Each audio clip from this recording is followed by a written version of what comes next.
enterprise for just about a year. And before this is the first time I've worked in a government role. Before that, I worked for Microsoft for many years, so very familiar with the US. I worked in Asia quite a bit as well. So I'm new to this whole government thing, which is probably why I don't necessarily talk like a government guy very often. And I have a huge affinity with the tech sector. So having worked in Microsoft and worked in a few tech companies myself. So what we're going to talk about tonight, though, is the New Zealand government and how we work with the technology industry and how we'd like to work more with the technology industry. So in my role, I'm very lucky. I work for an agency. New Zealand Trade and Enterprise, if you don't know, is a government agency, but we're not a very old-fashioned sort of stuck-in-the-mud sort of government organisation. We are very entrepreneurial, very business-focused, and our strategy is really working with companies.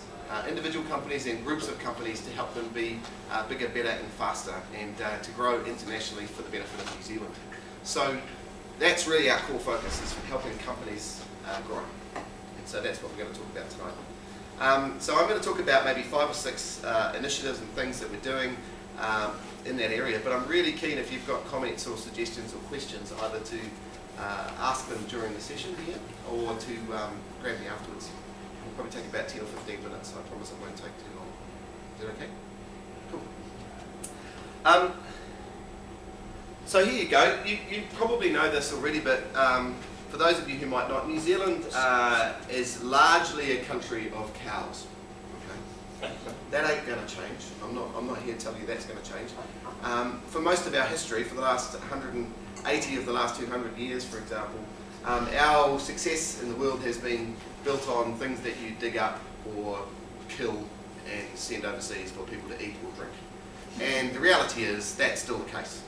However, the interesting thing is technology is by far and away the fastest growing sector in the country. We're the 3rd largest sector in New Zealand. So you can see there $8 billion sector, which is quite an amazing achievement really. And really, when you talk to New Zealanders in New Zealand who aren't in the technology sector, they quite readily think about obviously our dairy industry, our tourism industry, but they typically think that our wine industry, for example, is probably the next biggest thing. And while our wine is fantastic and we love it, it's completely eclipsed by the size of the technology sector. And that is both large companies, but in fact, by far and away, small and medium-sized businesses who are growing internationally very successfully. You can see there a significant portion of what we do comes from export revenue. One of the challenges in a small country like New Zealand, though, is that we don't have a lot of big companies. We have a lot of small and medium companies. And so one of the focuses of an organisation like New Zealand Trade and Enterprise is to help companies grow bigger, because only with scale can you really make a big difference in the world. And so that's why we're really interested in initiatives like the Kiwi Landing Pad, who helps organisations get to scale, help small companies take a bigger footprint, attack a new market, and really grow. I was just talking before with, now I've forgotten your name, Sam, is it, from Modlar?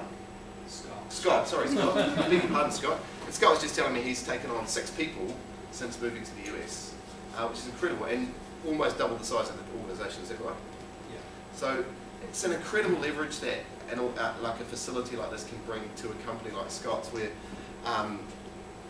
they've got an amazing product, a really clever idea, and they come to a new market and can use this sort of opportunity to scale out their organisation. That's the secret to success, we think. So in terms of our industry here, you can see that we're very strong in certain segments, which is great. Digital, mobile, e-commerce, software as a service are all good stuff. For many years, those of you who are Kiwis or have lived in New Zealand, you've heard this phrase about the tyranny of distance. The fact that New Zealand is very, very far away and remote, and we are a long way from our market. The reality is today that actually many of the organisations we work with are turning that distance into an asset. So it's no longer the tyranny of distance. It's now about how you can use that perspective on the rest of the world to really understand how you can straddle the time zones across both Asia and the US. It's an incredible asset we have. How you can use software as a service or cloud technologies or digital enablement, digital approaches to your market to actually really break down that whole barrier. And so the traditional has now become, what was one of our barriers has now actually become a bit of an asset for us. And I'm really heartened by that, because I can see that for the next 15, 20 years of our future, we're going to see that continued growth curve for technology companies because of that. And the other interesting thing for us Kiwis is that we have actually benchmarked really well on a global scale. So just one little data point there is, recently Deloitte did a technology focus on Asia, what they call Asia. We're part of Asia in their geographic definition of the word, so everything from sort of India to Japan vertically. And interestingly, 16 of the top 100 were New Zealand companies, which is by far and away a disproportionately large number of high growth companies coming from New Zealand, little old 4.5 million people at the bottom of the world. And I met today, we were meeting out today with an organisation, with a guy who's a serial entrepreneur, incredibly successful, guy who helps raise capital. And we asked him what was the barrier, what did he see as the barrier to success for most New Zealanders and most New Zealand companies. And he had it front of mind because he thought of it already.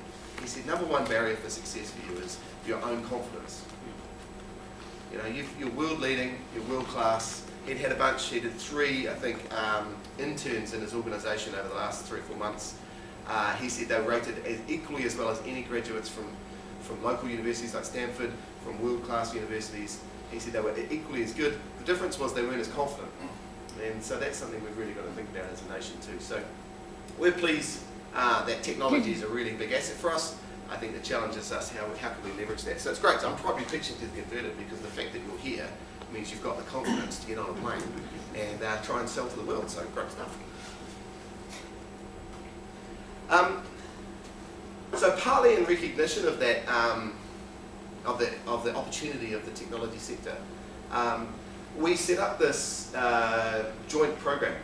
So there's a number of agencies involved. In fact, probably the key one that's missing here is the Kiwi Landing Pad. But ourselves, an organisation called Callaghan Innovation, which is another government agency. I don't know if you know about them yet. They're relatively new kids on the block. Callaghan Innovation is the new organisation that's come out of what used to be called the Ministry of Science and Innovation, and some of the science research institutes in New Zealand. And this is an organisation that's really focused on helping commercialise innovation. And we work very, very closely with them. So the two of us got together with the Technology Industry Association in New Zealand and formally signed an agreement that said we would like to do a joint program to help New Zealand's digital technology sector, and through a private-public partnership. And a big part of that is how we work with the technology firms and technology organisations like the Kiwi Landing Pad. John said it earlier, but just introducing Stephen over there. Stephen's my colleague from New Zealand Trade and Enterprise. Stephen leads that program for us for the New Zealand government, working on how the private-public partnership, working together with other agencies, can help this sector grow. And the sorts of things we've been doing, hopefully that's my slide. Well, first of all, as John mentioned, one of the things we did was we looked at the Kiwi Landing Pad and said we think this is a fantastic initiative and we should support it. And the great thing was the government, our politicians agreed, and so we put in place a funding agreement with KLP for the next few years. So that's to help this facility and the people inside it grow. And we hope to build on that, because at the moment, yes, it's a bricks and mortar investment, but actually we're really keen on things like the KLP8 program, which, if you're not sure about it, is a really interesting initiative here to help small startup companies find their way to Silicon Valley and to San Francisco in a more structured way. And the other interesting and exciting thing is that we're also looking at how we could set up similar facilities to this in other parts of the world, so particularly in Asia. John's going to lend I'm going for this is the presumptive close, John. John's going to lend some of the expertise to that project. How's that? Oh, look, you're not as good. So that's basically how can you take this idea of really providing a safe landing space in an environment that's connected to the local market, but certainly not too foreign for New Zealand companies to be successful. And we think if we can replicate this kind of success that we're seeing here in other parts of the world, we've got a really interesting model on our hands as well. So that's some of the work that we're doing under that program. Other interesting initiatives that we're doing in the government at the moment. So, for example, we're working with a group of companies who are called the New Zealand Security Technology Alliance. So this, I'm not sure, has anyone heard of it here? It's more of an East Coast US thing than a West Coast US thing, but this is a group of 4 companies, and if there are companies in the room who are interested in this kind of idea, please talk to us. They approached us, as in the government, and said, look, we want to work together. So Wynyard If you don't know Wynyard is an amazing offshoot of what used to be called Jade in Christchurch. And Wynyard has a set of technologies around security. So they look at forensic analysis of data, very, very large data sets. They work with the London Metropolitan Police and the FBI and the CIA, trolling through massive amounts of data to look for sort of suspicious information. Wynyard, Tate, who you might know, radio equipment, Gallagher, who do security and building security, and Endace, network security. And they all said, look, we've got similar but overlapping ideas, and we attack a kind of a similar market segment. We're not quite sure how, but we think if we work together as 4 organisations with your help, we could have a bigger footprint in the US and make ourselves have more impact. And obviously it's a huge sector here in the US. So we work with them to help them kind of create this thing that they call the Security Technology Alliance. And through our networks in Washington, through our ambassadors, our connections through to the US Defence Department and some of the security agencies, we were able to help broker some relationships for them to understand who their market might be, but also to help them construct a kind of a virtual organisation so that the 4 companies can go to market together. And that's been set up and announced and working very successfully now in Washington DC. So really interesting way for companies who are quite relatively small on a world scale. None of these are on a New Zealand scale that small, to be frank, but on a world scale quite small. Relatively easy for them to come together and create what looks like a really big company. And how can we help as the government help that? So that's the kind of initiative that we really enjoy getting involved with as well. We're looking to do more of that sort of work.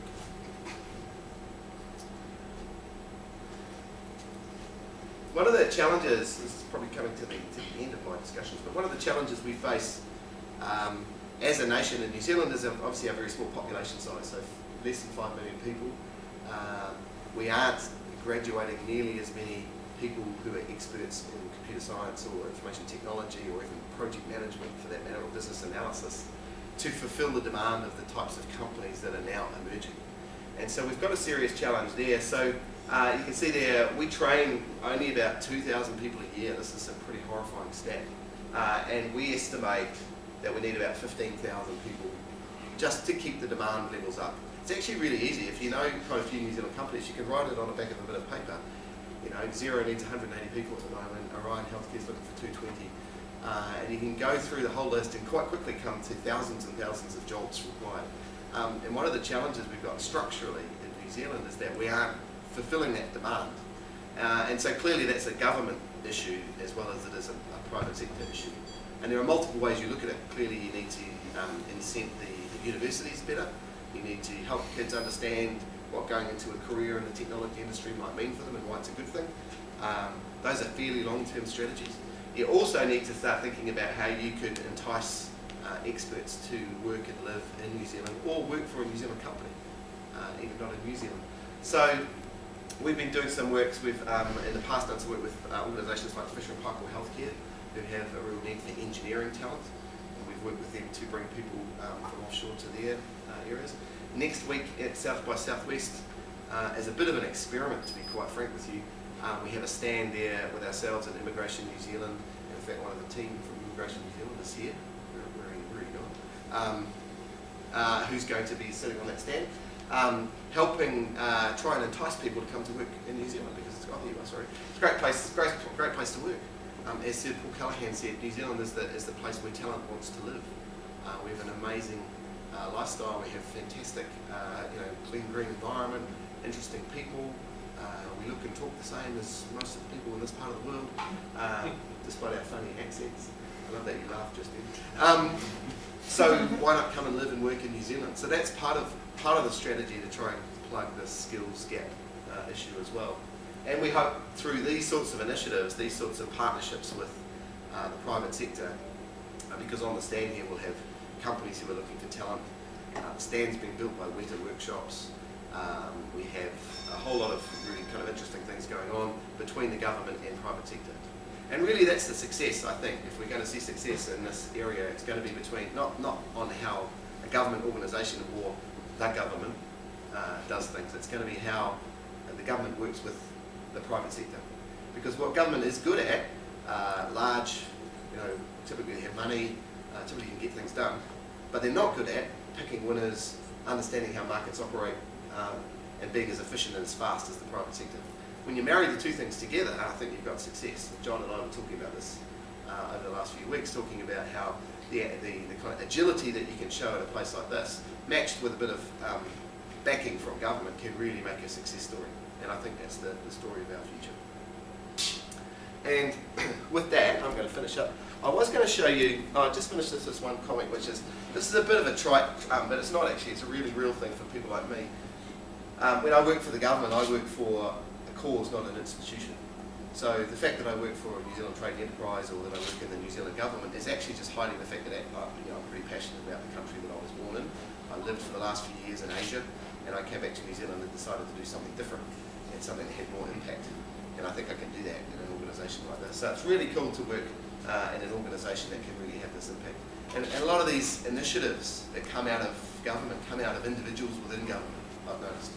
So a lot of the stuff that we've talked about today is because people thought that they gave enough, had enough interest, they gave a damn, and they wanted to do something. And individuals like, I'll call out John, I'll call out people like Sam, I'll call out people like Sir Stephen Tyndall. Individuals make a big difference in a small country like New Zealand because they can have an idea and get it far enough through that other people will jump on that idea as well. So I congratulate the Kiwi Landing Pad for the work you're doing and the amazing impact you're having. And I'm pleased to be in a role where we can help. And I was going to try and finish with a visual of the New Zealand story, but we don't have audio. So I'll just let it run and you can talk amongst yourselves. I don't know if you've seen this yet. If you haven't, I'll share the link with you all. Can you provide that audio, Dave? Yeah, I can. It goes, and there's probably conch shells going and stuff. This is kia ora koutou, ina iwi, ina mana, ina whare, tēnā koutou, tēnā koutou, tēnā koutou, katoa. What this video is if you haven't seen it, this is an